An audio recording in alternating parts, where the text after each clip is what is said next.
Hi, hello! Welcome to Lynn's Restaurant. Pasok kayo! Grab your mic and play your favorite karaoke song because it's time for a Filipino feast and fun. Let's go! Just a minute from Shinta Porozawa Station, we have found Lynn's Philippine Restaurant and Karaoke, where you can indulge in delicious Filipino dishes and sing your heart out. Ako talaga si Emeline Atsumi. Lynn's Restaurant yung pangalan ng umise. Nagtrabaho lang ako dun sa kabilang snack. So, yung umise na yun, napunta siya sa akin. Kinuha ko siya.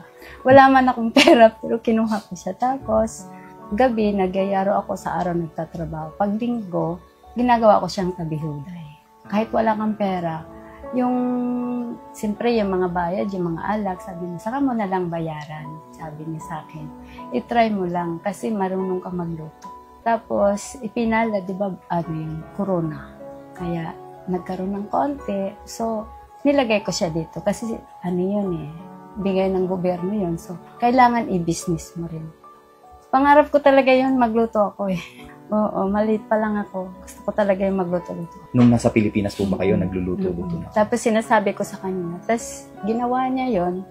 Siya lang, kung wala din naman itong partner ko, wala din to. Bakit sa tingin niyo binabalikan ng mga Pilipino yung pagkain ninyo? Siguro, gusto nila yung lasa ko.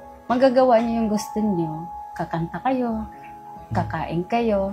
Tapos, kahit mayroon akong Monday, holiday namin. Tuesday, Wednesday, Thursday, may lunch kami. 11:30 hanggang 4. 7 to 12 pag may tao, hanggang alas 12 kami. Ang sarap, diba, pag yung kumakain, masarap, ganun, diba? Parang ang sarap pakinggan. Saka parang, pag gusto mo talagang yung ginagawa mo, parang ganado ka. See you at Lynn's Philippine Restaurant and Karaoke, where every visit is a party. Maraming salamat sa pagpunta. Balik kayo ulit. See you. Bye-bye.